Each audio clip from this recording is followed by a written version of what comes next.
Hello, hello, and welcome back to the Burnt Pancakes podcast. I'm your host, Katie Fensky, reminding moms that everyone burns their first pancake. Now, today we are diving into one of my absolute favorite kind of conversations, the stuff that makes every mom say, ugh, that's the worst.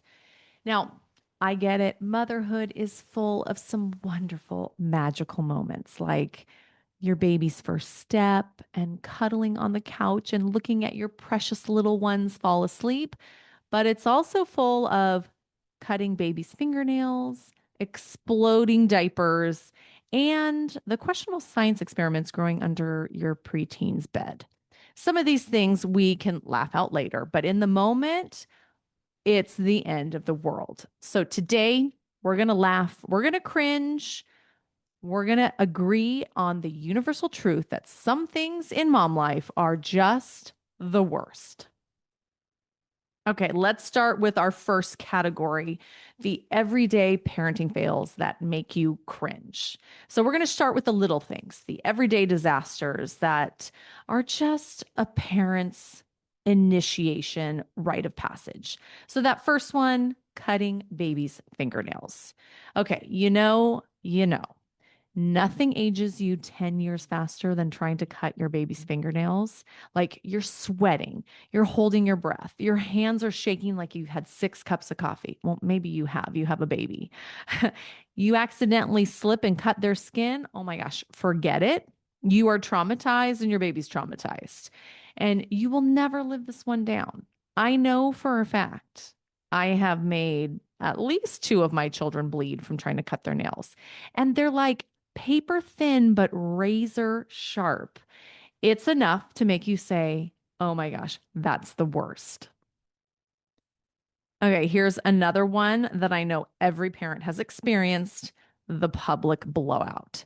So, blowouts are already bad, but blowouts in public, that's like another level of parenting no one prepared me for.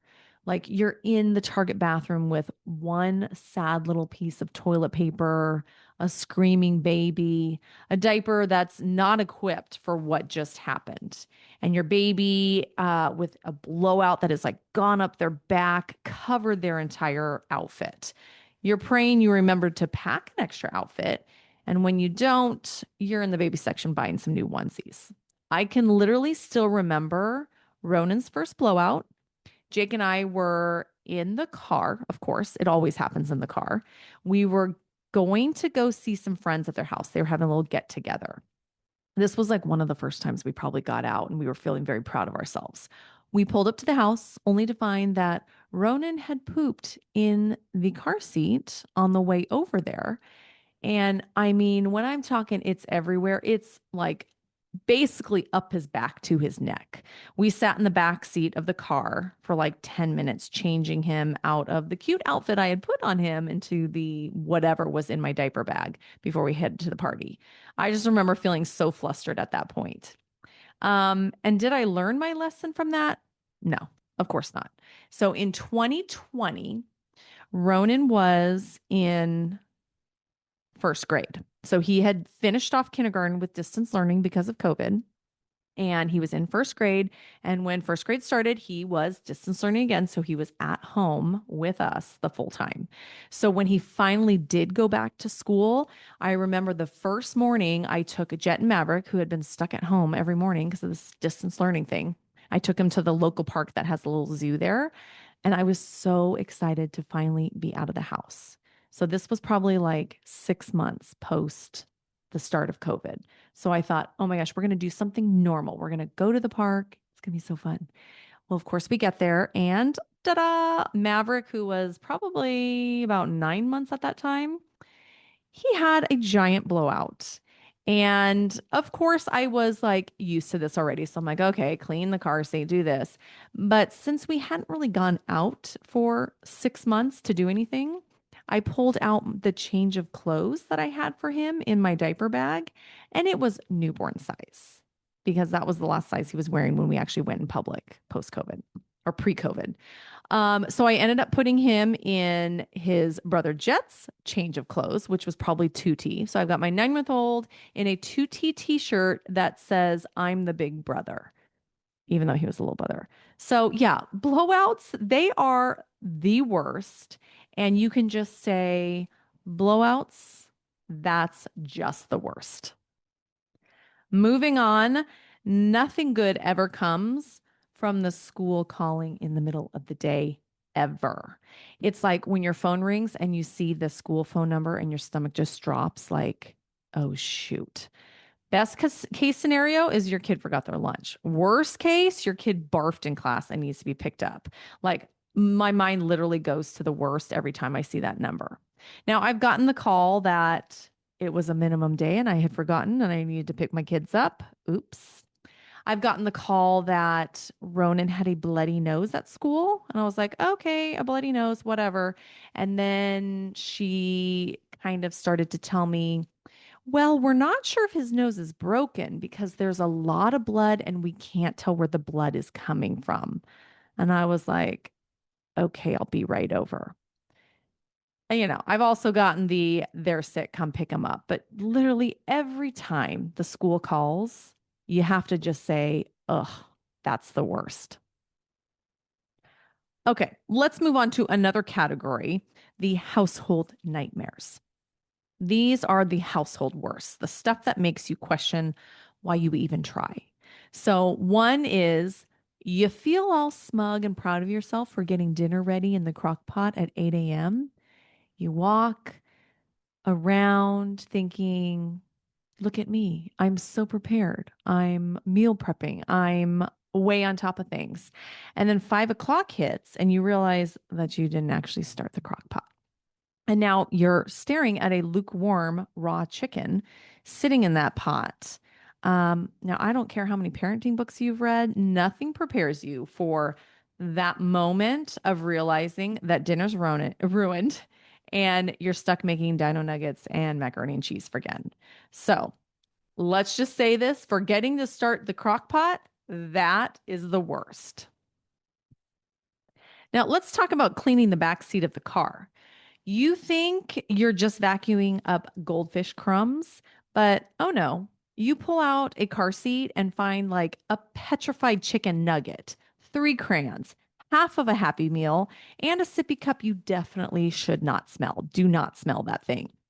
And yet, somehow, your kid will still drop a fry on the same seat and happily eat it. Once Jet left his half-eaten cheeseburger in the back seat of the car. So we probably had lunch on a Wednesday. We do lunch on Wednesdays. And the next morning, I caught him eating the other half of this hamburger that I didn't know was back there on the way to school.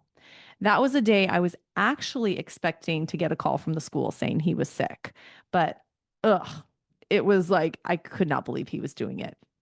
I recently had on a guest, Shelby Murill, who she actually started a car seat cleaning company. So on the podcast, I talked to her about how she started her business, it's called the Car Seat Scrub Club. What she has found in car seats as she was cleaning them, some best tricks and tips for how to clean the car seat. So if you haven't heard that one, it's just a couple episodes back. It's a really good one. She needed to be there to clean my car seat those days. But anyways, cleaning out the back seat of the car seat, that is the worst. Okay, can we talk about going to the bathroom with a toddler? This one deserves an Olympic sport event. And if it happens to be in public, even better. So you're in a public bathroom trying to juggle your purse, your dignity, and your toddler who's proceeding to crawl under the stall and talk to the woman next to you. Of course, when they start announcing to the rest of the bathroom that you have a big butt, I swear they have a sixth sense for embarrassing you in public when you're going to the bathroom. I was once buying tampons at the grocery store and Jet asked what I was holding. It was like a box and he thought it was a toy. So Ronan goes, "Oh, it's a Band-Aid for mom's butt." So can we say that restrooms and tampons with toddlers, that is the worst?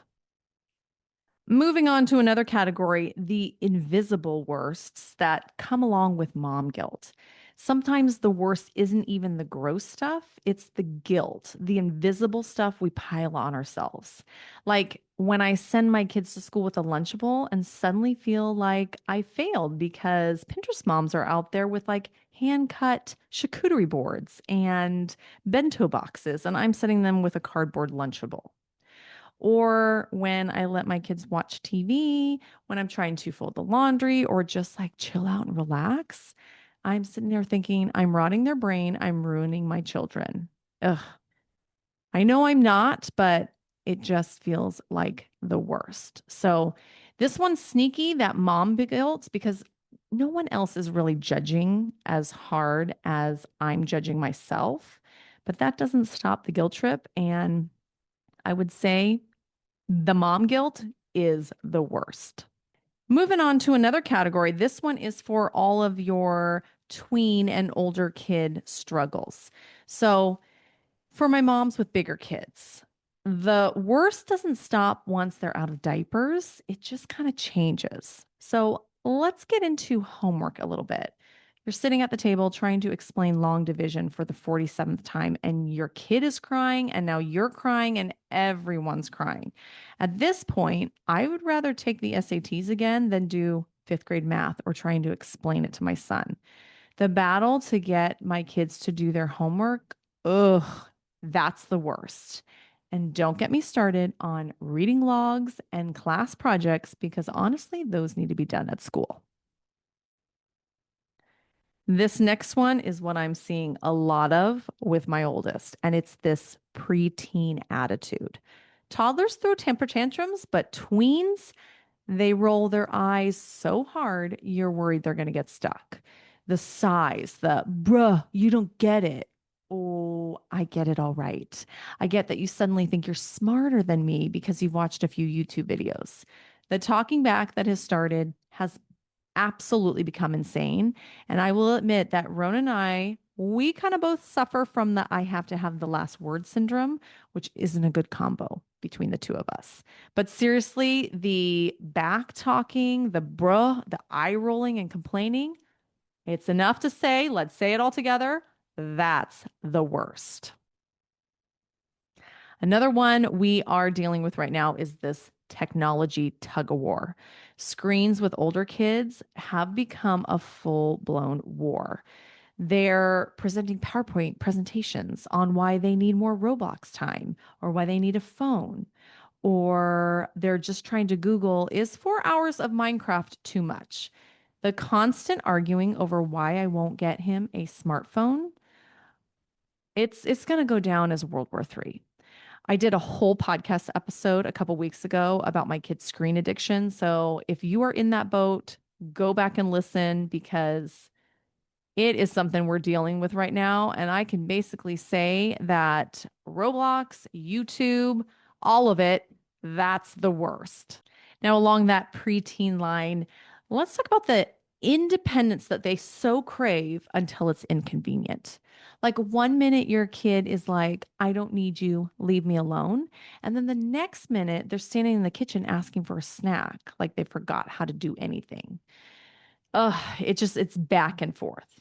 Or when they want to be independent and make their own snack and then leave everything out on the counter like they don't know how to put anything away.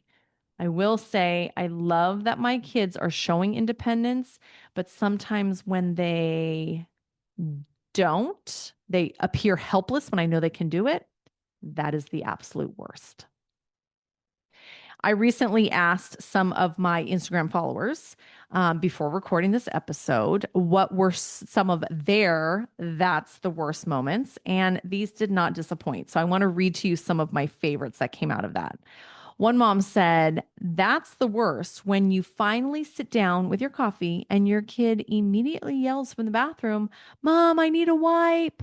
Ugh, that's the worst. Another mom said, when you've just cleaned all the toys in one room only to turn and find a giant mess in the other, happens to me every day. I hate it. My personal favorite, that's the worst when you send your kid to school with a new sweatshirt and it never comes home until you march yourself into the school lost and found only to dig through the giant pile of clothes and find it there, even though your child said they checked. That's the worst. Now, here are some funny ones that we laugh at later after the situation. So, your kid loudly asks a stranger why they have a mustache, and it's a woman. Oh, that's the worst when they embarrass you in public. Here's another one. Finally getting everyone in the car only to realize that one kid isn't wearing shoes. Now, I have been there and done that. I once took all three of mine to the park.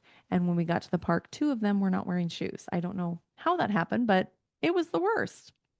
Another one is your kid spills a giant drink in the back seat 5 minutes after you just got out of the car wash and you told them to be careful not to spill. That's the absolute worst. Or when your kid says, "Ew, I don't like this," after you have slaved over making their dinner and they had been saying for the last 45 minutes that they were hungry and now they're saying they're not hungry. Or when they say they don't like it after yesterday they actually ate it. Feeding kids as a whole is just the worst. So, to wrap up, motherhood is wonderful. It is full of love, but sometimes it's full of gross, exhausting, and ridiculous things. And the best part, we're all living in the same sitcom. Every mom has her own list of that's the worst moments. If you have got one I didn't cover, I would love it if you DM'd me or sent me an email and shared it with me. I think we definitely need a part 2 with all the submissions I had gotten because honestly, I could talk about this forever and I think it's so funny. All right. Thanks for hanging out with me today for some laughs. I hope this episode made you laugh. It made you smile. It made you forget about the pile of laundry you have to do. If you related to any of these, please share this episode with your mom friends because nothing bonds us more than saying, "Oh my gosh, yes, that's the worst." All right. Until next time, I want to remind you that everyone burns their first pancakes, so just keep flipping.